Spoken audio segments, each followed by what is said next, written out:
Ahoy toy, welcome to Transfixed, the channel that is quite safe from your rebel friends. Today we're going to do a little comparison here.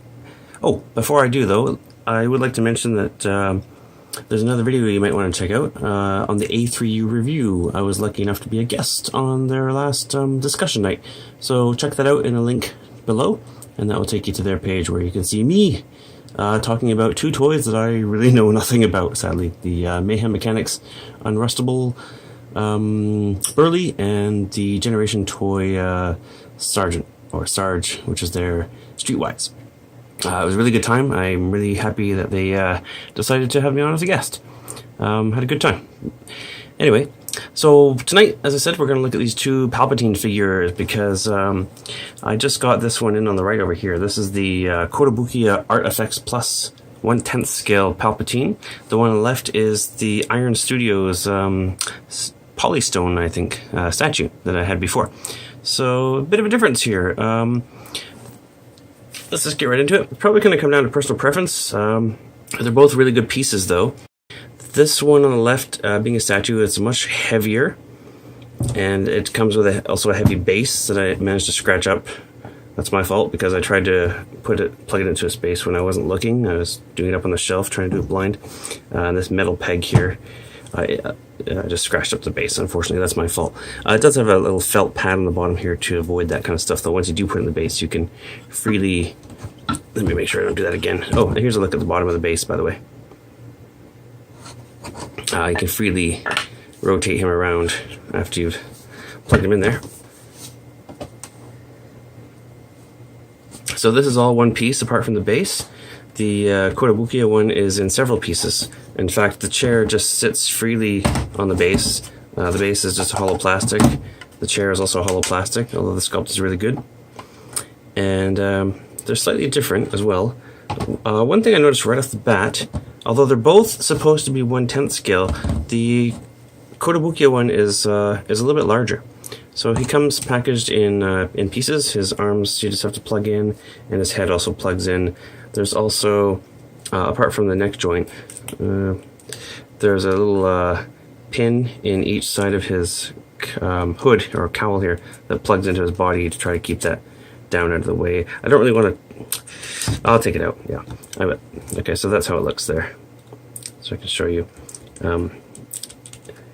So yeah, the problem with that is that the hood kind of sits above his clasp here. There shouldn't be any skin showing there. So I used the handle of a metal file to try to push these down in as far as I could. Might need to heat that up with a heat gun just to get a good fit there, but it's okay. These are loose. I might glue those in if I decide to keep it. Yeah, it looks like it was sculpted out of an original like fabric piece. This is all just... There's a fabric texture there, but it's all plastic. Yeah, the whole piece is plastic, and he just sits loosely on the chair here. Here's the instructions that come with it. So, as you can see, that's how you put it together. In case you weren't sure how a human body fit together. Oh, the arms go in the shoulders, and the head goes on the neck. Yeah, so it's a good thing they included that. So, some differences. Yeah, this is like I think they call it polystone. It's, I don't know what it is, but it's heavy. There is a nice texturing in the cape. Hopefully that's coming through on the camera. This is a rubber piece that's attached on. I kind of feel like I need to heat that up too, so it hangs deeply into the folds. You'll notice the skin tone is quite a bit different. This looks more ghoulish, I suppose, whereas the Koto has more of a real flesh tone. I think this is more film accurate. And it's got some nice shading right under the nails and everything here. One thing I like about the Iron Studios is he actually has Luke's Return of the Jedi lightsaber here in his hand. It's resting on the armrest of the throne, and he's holding onto it. And of course, he's got this more forward-seated position where he's, kind of got this evil grin here where he's taunting Luke, and the hood is more down over his forehead. Whereas I think, again, this is probably more film accurate, the Kotobukiya here.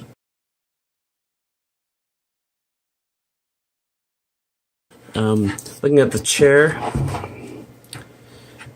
a few differences. You can see again, this is larger. The back has more of a smooth angle here, whereas this is a bit more hard angle. This on the top, the chair, oops, sorry, Palpy, the chair kind of points forward like that, whereas on the Iron Studios, it's flat.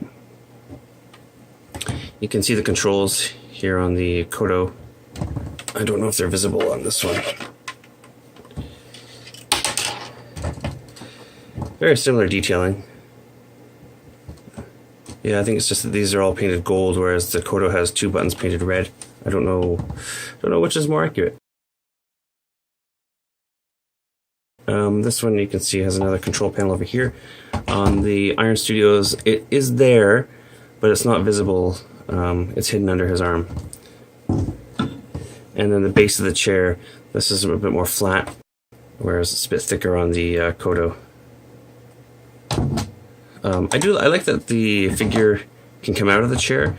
You could probably put you could put a 6-inch black figure in here if you wanted to, although the chair might be a bit oversized. Speaking of those black figures, let's do a comparison to those, because I personally have these in my Hasbro 6-inch Black Series display, because I'm not really thrilled with the Emperor that we got. And of course, you gotta have the throne. Can't have the Emperor without the throne. I wish they'd made that accessory for the Black Series, but... so yeah, he was standing in there. And because of the size, it scales better with this. Again, they both are supposed to be 1/10 scale, but they can't be because the Kotobukiya is larger. So here's Lando. This is the last Black figure, Black Series figure that I bought. Surface size comparison. Let's get him in there. Sorry, my focus is all messed up. So maybe just put these guys a bit apart so you can see. I think the Emperor is actually a little bit larger than both of them, because the Black Series would be roughly, 1/12 scale, I think, for a 6-inch figure. Is that right? Yeah, correct me if I'm wrong. I believe it's 1/12 scale. And these being 1/10 scale. So it's pretty close, but no cigar. Yeah, but it's kind of hard to tell. I mean, the Emperor should be a little bit smaller, being a crusty old man, but he's also got these billowing robes and cloak on. So, but yeah, you can see that this is, I think it's just a bit too large. Maybe on a shelf you wouldn't really notice. Here's a photo of my displays, so you can see what they look like, where the Royal Guard and the Luke and Vader in that photo are SH Figuarts figures. So again, they're 6-inch figures, but they're not exactly scaled with the Hasbro. The Royal Guard is a Hasbro figure. So again, they're, close enough, I think. But I think that the Iron Studios fits in better scale-wise. So there's a Royal Guard a bit closer, so you can see more of an appropriate size comparison.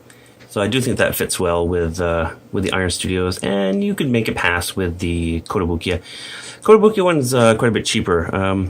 I don't know what the prices are going for now. I don't know if you can still get the Iron Studios at retail.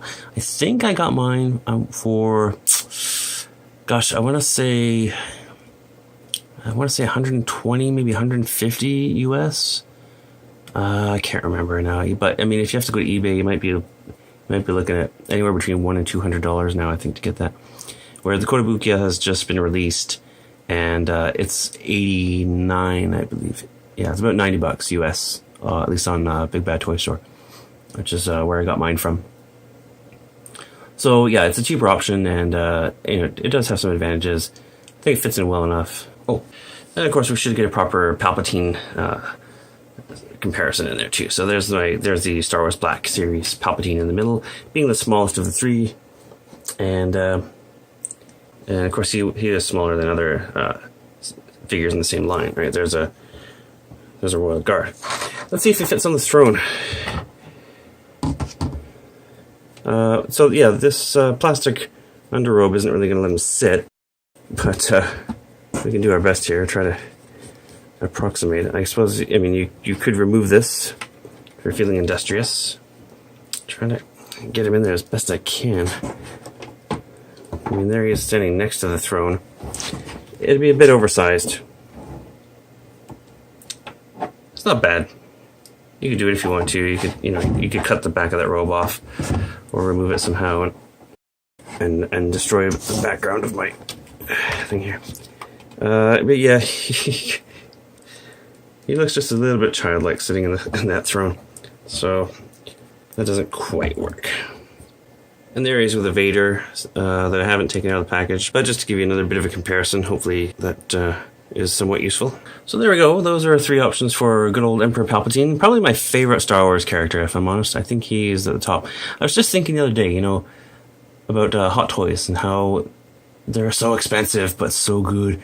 I'm trying not to collect 12-inch scale, I'm trying not to collect 12-inch figures, and especially Hot Toys, because they're just so dear in price. But I thought, you know, if I ever did get one, I'd probably get Emperor Palpatine. You know, I actually had a Stormtrooper, but once I got it, as soon as I opened it up, I was disappointed and sold it.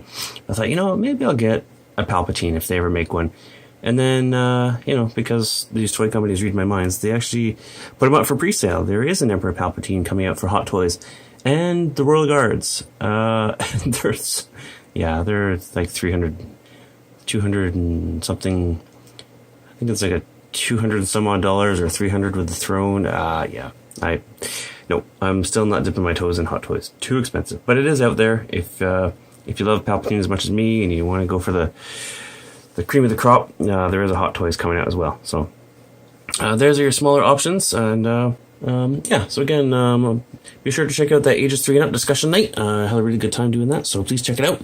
And come back here for more stuff. I'm going to be having, actually next up I'm doing some model kit reviews for some Mosquito Robotech stuff. So come back for that. And as always, thanks for watching, and thanks for watching.